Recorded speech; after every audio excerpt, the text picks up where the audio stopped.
Hey everyone, welcome back to Investopedia India, World of Wealth Creation with Shefali Garg. Guys, last 2-3 साल IPO hit रहे हैं. क्योंकि दलाल street पे ना सिर्फ बहुत सारे IPOs आए, बट इन IPOs ने हमें ट्रिमेंडस रिटर्न्स दिए at the time of listing. यानी कि जो IPO जिस प्राइस में लॉन्च किया गया उसके बाद में इमीडिएटली जब लिस्ट होता है स्टॉक मार्केट को, दलाल स्ट्रीट को जब हिट करता है स्टॉक, पहले ही दिन बहुत अच्छे लिस्टिंग गेन्स लोगों को मिले. 100%, मोर देन 100% तक के लिस्टिंग गेन्स लोगों को मिले. और जिन्होंने उन IPOs को होल्ड कर लिया, उन स्टॉक्स को होल्ड कर लिया फॉर 2 years, 3 years, तो उन्हें बहुत अच्छे रिटर्न्स मिले हैं. IRCTC, राउट मोबाइल और ऐसे बहुत सारे एग्जाम्पल्स हैं. तो ये तो बात हो गई जो पास्ट में IPOs आए उनकी. लेकिन आने वाले 3 सालों में इफ वी टेक 2024, अब से लेके 2024 तक और अप्रोक्सीमेटली 150 IPOs दलाल स्ट्रीट को हिट करने वाले हैं. एंड रिसेंटली मैंने एक वीडियो बनाया था, ऊपर आई बटन में आ रहा है, जिसमें गोल्डमैन सैक्स, वर्ल्ड का सबसे बड़ा इन्वेस्टमेंट बैंक, इसने कहा था कि जो IPOs ऑलरेडी लास्ट 3 से 4 साल में आए हैं और नेक्स्ट 3 साल में आने वाले हैं, इंडियन स्टॉक मार्केट में लिस्ट होने वाली है जो कंपनीज, उनमें बहुत ग्रोथ पोटेंशियल है. ना सिर्फ सेंसेक्स या निफ्टी में एज अ होल बहुत ग्रोथ पोटेंशियल है, बट जितना सेंसेक्स और निफ्टी में ग्रोथ पोटेंशियल है उससे कहीं गुना ज़्यादा इन नई लिस्टेड कंपनीज में ग्रोथ पोटेंशियल है. एंड उनका फोकस, गोल्डमैन सैक्स का और उनके क्लाइंट्स का फोकस इन्वेस्टमेंट्स के लिए इन कंपनीज में होने वाला है. तब मैंने आपको उस वीडियो में भी कहा था कि बहुत ज़रूरी है कि हम जब इन नई कंपनीज में इन्वेस्ट कर रहे हैं या फिर IPOs में अप्लाई कर रहे हैं तो हम श्योर हों कि हम एक अच्छा इन्वेस्टमेंट कर रहे हैं. क्योंकि अगर इसमें से एक भी फेल हुआ और हमारा इन्वेस्टमेंट उसमें है तो it would be a big loss for us, because we are retail investors, we don't play like institutional investors. बहुत सारा पैसा हमारे पास नहीं होता रिस्क करने के लिए, राइट? तो गाइज, आज का ये वीडियो मैं स्पेसिफिकली इस एरा को, इस टाइम को देखते हुए लाई हूँ. इसमें हम 3 इंपॉर्टेंट चीज़ें डिस्कस करेंगे. फर्स्ट, एक IPO की आने की जो पूरी प्रोसेस होती है, बहुत ही शॉर्ट में 9 स्टेप्स है, बहुत ही एक फोटो में, एक इमेज में मैं आपको वो पूरी 9 प्रोसेस समझा दूंगी. उसके बाद में हम ये देखेंगे सेकंड चीज़ जो कि बहुत इंपॉर्टेंट है हमारे लिए, कि कैसे हम डिसाइड करें कि कौन सा IPO हमें अप्लाई करना चाहिए, कौन सा नहीं. क्योंकि IPOs आजकल इतने आते हैं एंड हर टाइम आपके पास पैसा, भले ही आपको सिर्फ 7-8 डेज के लिए पैसा ब्लॉक करना होता है, नहीं होता. कई बार एक साथ 4-5 IPOs आते हैं, तो यू गेट स्टक कि हम कितनों में पैसा लगाएं. उसके बाद में अगर IPO अलॉट नहीं हुआ तो स्टॉक के लिस्ट होने के बाद हम उस कंपनी में पैसा लगाए नहीं लगाए. तो ये सारी चीज़ें डिसाइड करने के लिए क्या ट्रिक्स है, क्या चीज़ें हैं जिसको आप ध्यान में रखेंगे तो कभी भी आपका डिसीजन गलत नहीं होगा. And third and the most important, आप में से बहुत सारे लोग कहते हैं कि हम तो IPOs में एप्लीकेशन लगाते हैं, हमें अलॉट ही नहीं होती. तो क्या तरीका है जिससे आपको शॉर्ट IPO अलॉट हो सकता है. सो गाइज, ये सारी चीज़ें जानने के लिए वीडियो पूरा देखिएगा. Before I start the video, मेरी आपसे रिक्वेस्ट है कि अगर आपने चैनल सब्सक्राइब नहीं किया है, please subscribe button and bell button press करके इसे सब्सक्राइब कीजिए.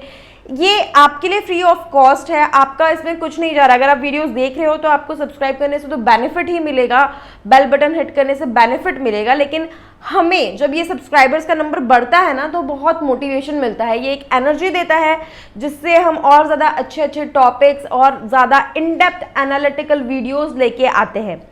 और अगर ये जो रिसर्च हम करते हैं इससे आप पर्सनलाइज वे में बेनिफिट होना चाहती है, क्योंकि हमारे जो प्लान्स है उससे लोगों को बहुत अच्छे रिटर्न्स मिल रहे हैं एंड मैं चाहूँगी ज़्यादा से ज़्यादा लोग बेनिफिट हो. आपकी स्क्रीन पर है कुछ प्लान्स, उनके रिटर्न्स एंड टेस्टिमोनियल्स. तो गाइज, अगर इसमें से कोई भी प्लान आप लेना चाहते हैं तो आप हमें कांटेक्ट कर सकते हैं 9821611667 पे, या फिर आप मेल कर सकते हैं investopedia.india0@gmail.com पे. गिव अवे कॉन्टेस्ट हमने लॉन्च किया है दिवाली तक, उसमें पार्टिसिपेट करना है. ऊपर आई बटन में वीडियो आ रहा है, सारे स्टेप, सारा प्रोसेस दिया है. आई वुड बी हैप्पी अगर आप वो देख के और उस गिव अवे कॉन्टेस्ट में पार्टिसिपेट करें. जितने ज़्यादा लोग पार्टिसिपेट करेंगे उतना ज़्यादा we would be happy. So now let's start with the video. सबसे पहले मोस्ट इंपॉर्टेंट, ऑब्वियसली अगर मुझे IPO लेके आना है, किसी को भी IPO लेके आना है, उसको खुद को डिसाइड करना है कि हमें यह IPO लेके आना है. सेकंड जो चीज़ है वो है कि क्यों आईपीओ लेके आना है। रीज़न, आईपीओ से पैसा इकट्ठा होगा, बहुत ज़्यादा फंड्स हो जाएंगे अवेलेबल, ये तो सबको पता है, बट वो फंड्स का इवेंचुअली यूज़ क्या होने वाला है। ये आपका जो बिजनेस है वो ऑलरेडी एक सक्सेसफुल बिजनेस है, उसको आपको और एक्सपैंड करना है और आपके पास उतनी कैपिटल नहीं है, इसलिए आप लेके आना चाहते हो, या फिर आपके ऊपर ऑलरेडी बहुत डेट है, जो प्रमोटर्स हैं उनके ऊपर बहुत डेट है और उनको कोई और तरीका नहीं मिल रहा अपने ये डेट्स रीपे करने का, तो उन्हें ये एक अच्छा आइडिया मिल रहा है कि अभी आईपीओ मार्केट बहुत हॉट है, तो हम मार्केट से पैसा लेते हैं, लोगों से पैसा लेते हैं, जो हमें रिटर्न भी नहीं करना रहेगा, जिसपे कोई इंटरेस्ट लाइबिलिटी भी नहीं है। या फिर जो ऑलरेडी इन्वेस्टर है या प्रमोटर है, जो वेंचर कैपिटलिस्ट होते हैं, उनका 5 years 10 years का टाइम होता है जब उन्हें एग्जिट करना होता है, तो सिंस उन्हें एग्जिट करना है तो दे नीड इन्वेस्टर्स, ऑब्वियसली उनको पैसा मिलेगा तभी वो एग्जिट कर पाएंगे। तो क्या ये रीज़न है? या फिर प्रमोटर्स खुद भी वेल टू डू है, बिजनेस भी अच्छा कर रहा है, उनके पास पैसे हैं, but they want to listing, एक कंपनी लिस्टेड है तो उससे उसका जो स्टेटस है वो भी बढ़ जाता है। You know, it's very important कि किस रीजन से आईपीओ आप लेके आ रहे हो। जब कोई आईपीओ लेके आता है तो उसे ये रीजन बताना होता है। मैं आपको भी 4th पॉइंट बताऊंगी कि उसमें हर कुछ, सब कुछ सच सच बताना बहुत इंपॉर्टेंट हो जाता है एंड क्लियरली उस पर लिखा रहता है कि डेट्स रीपे करने के लिए आईपीओ आ रहा है। नाउ स्टेप नंबर 3, जब आपने डिसाइड कर लिया आपको आईपीओ लेके आना है, किस रीजन से लेके आना है, तो आपको एक इन्वेस्टमेंट बैंक को अपॉइंट करना होता है जो आपके लिए एक ड्राफ्ट रेडी करेगा। तो आप आईपीओ लेके आ रहे हो, उसकी क्या ऑफरिंग है, उससे लोगों को क्या फायदा होने वाला है, आपका खुद का क्या बिजनेस मॉडल है, आपकी जितने भी लीगल डॉक्यूमेंट्स चाहिए होते हैं, जितने भी फाइनेंशियल चाहिए होते हैं, ये सारी चीज़ें, ये सारा फ्रेमवर्क जो है ये इन्वेस्टमेंट बैंक करेगा। देन स्टेप नंबर 4, आपको सेबी में रजिस्ट्रेशन करवाना होगा, इसमें भी इन्वेस्टमेंट बैंक आपको हेल्प करेगा। स्टेप नंबर 5 होगा कि आप एक रेड हेयरिंग प्रोस्पेक्टस ड्राफ्ट करोगे। ये रेड हेयरिंग प्रोस्पेक्टस एक बहुत इंपॉर्टेंट डॉक्यूमेंट होता है, ये एक बड़ी सी बुकलेट होती है 300-400 पेज की, और इसमें जो प्रमोटर है, जो भी आईपीओ लेके आ रहा है, उसे हर चीज़ लिखनी होती है, उसके बिजनेस में क्या रिस्क फैक्टर्स है उसे वो भी लिखना होता है, ओनर्स के ऊपर या फिर कंपनी के ऊपर जितने भी लीगल प्रोसीजर्स चल रहे होते हैं, जितने भी केसेस हुए होते हैं, पास्ट में हुए होते हैं, वो लिखना होता है, वो किस रीजन से लेके आ रहे हैं, अगर वो डेट रीपे करने के लिए आईपीओ लेके आ रहे हैं उन्हें ये भी लिखना होता है। मतलब सब कुछ सच सच पूरा चिट्ठा उसमें खुला होता है।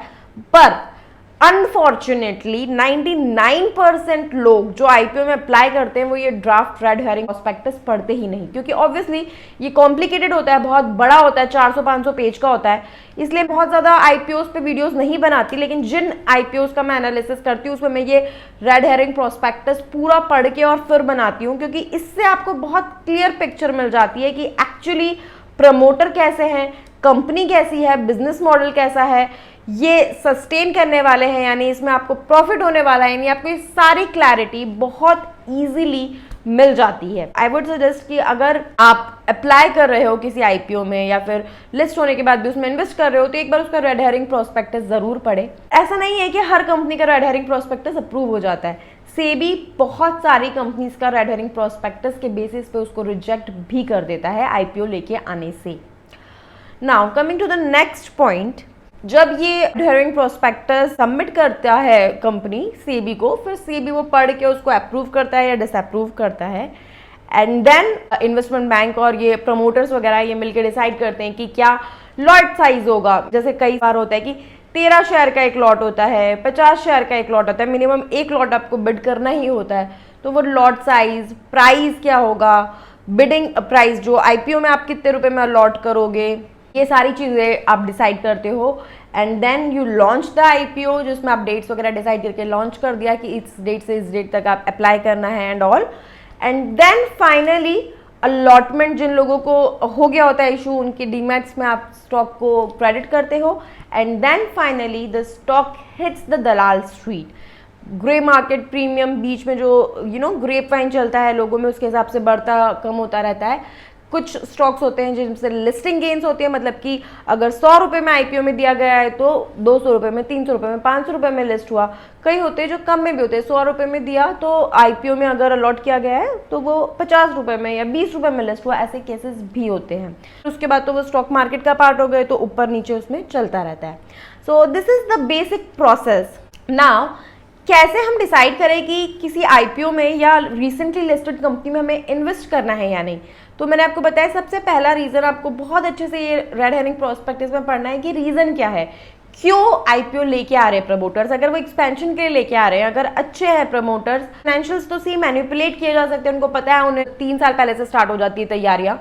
तो फाइनेंशियल से ज़्यादा इंपॉर्टेंट है कि रीज़न क्या है। आप उनके ओनर्स के बारे में पढ़ो, कंपनी के बिजनेस मॉडल के बारे में पढ़ो, कंपनी कैसा परफॉर्म कर रही है, उसके प्रोडक्ट्स का प्रेजेंस, मार्केट प्रेजेंस, ये सारी चीज़ें जानना, फंडामेंटल एनालिसिस बहुत बहुत इंपॉर्टेंट है।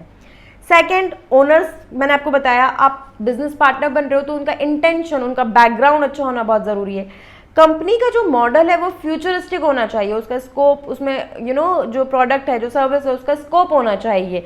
बहुत ज़्यादा इनोवेटिव प्रोडक्ट्स भी कई बार फेल हो जाते हैं और उनके आईपीओ भी फेल हो जाते हैं। ऑफ कोर्स जो रिस्क फैक्टर है उसके बिजनेस के, वो पढ़ना, वो जानना बहुत ज़रूरी है। And then financials, of course, क्योंकि मैनिपुलेट हो सकते हैं बट ऐसा भी नहीं बहुत ज़्यादा मैनिपुलेट हो जाए। तो हेल्दी फाइनेंशियल्स है या बहुत लॉस मेकिंग है, ये सारी चीज़ें। आप 5 साल के 10 साल के फाइनेंशियल्स देखो कि क्या अभी एंड में एकदम से 1-2 साल में ही बहुत ज़्यादा प्रॉफिट्स दिखाए हैं कंपनी ने, तो समझ में आ जाएगा मैनिपुलेशन है। सो आपको अनबायस्ड होके बहुत अच्छे से रिसर्च करना बहुत ज़रूरी है। Now coming to the last point of the video, कैसे आप अपनी प्रोबेबिलिटी बढ़ा सकते हो, जिसमें 99% चांसेस आपके बढ़ जाएंगे अलॉट होने के। सबसे पहला थंब रूल, हमेशा जब भी आप आईपीओ अप्लाई कर रहे हो, कट ऑफ प्राइस पे, जो हाईएस्ट बिडिंग प्राइस है उस पे अप्लाई कीजिए। आप कट ऑफ पे टिक कर दो, अपने आप वो हाईएस्ट अमाउंट टिक कर लेगा। सेकेंड, आप नंबर ऑफ एप्लीकेशन जितनी ज़्यादा लगाओगे उतना ज़्यादा अच्छा है, जितने ज़्यादा अकाउंट से लगाओगे उतना अच्छा है, रादर देन कि एक ही एप्लीकेशन आपने मैक्सिमम लॉट की लगा दी, उससे अच्छा है कि आप ज़्यादा, घर में जितने लोग हैं उनके नाम पे ज़्यादा से ज़्यादा एप्लीकेशंस लगाओ। थर्ड, 3 दिन का सपोज आईपीओ है तो जो बीच वाला दिन होता है उसमें आप एप्लीकेशन लगाओ। फोर्थ, और कई सारे ऑप्शंस होते हैं कि उसकी कोई सिस्टर कंपनी का किसी का शेयर आपके पास है, आप एम्प्लॉय हो, तो अगर आपके ऊपर कोई कैटेगरी एप्लीकेबल है तो उस कैटेगरी का फ़ायदा ज़रूर उठाओ। इसके बाद में अगर आपके पास में 2 अकाउंट है, एक आपके पास में बड़ा कोई बैंक है, एचडीएफसी बैंक, एक्सिस बैंक, इस तरह का, और एक कोई छोटा बैंक है या ऑनलाइन जो आजकल ये डिस्काउंट ब्रोकर में है, तो आप जो बड़ा बैंक है, एस्टैब्लिश्ड बैंक है like HDFC bank, Axis bank, ICICI bank, इनसे एप्लीकेशन लगाओ। So these are few points जिससे आई एम नॉट सेइंग कि 100% इससे आपको आईपीओ अलॉट हो ही जाएगा, बट इससे आपकी प्रोबेबिलिटी बहुत बढ़ जाएगी। एंड मोस्ट इंपॉर्टेंट, अगर आप 1 साल में 2 साल में एक बार आईपीओ लगा रहे हो तो चांसेस कम हो जाते हैं, बट अगर आप जितना फ्रिक्वेंटली आईपीओ लगाते रहोगे उतनी ज़्यादा आईपीओ अलॉट होने की फ्रिक्वेंसी आपकी बढ़ जाएगी। सो आई होप आपको ये वीडियो अच्छा लगे और इन पॉइंट से आप बेनिफिट हो सके। अगर आप बेनिफिट हो, अगर आपको अच्छा लगे, प्लीज़ इसे लाइक कीजिए, शेयर कीजिए। Thank you so much.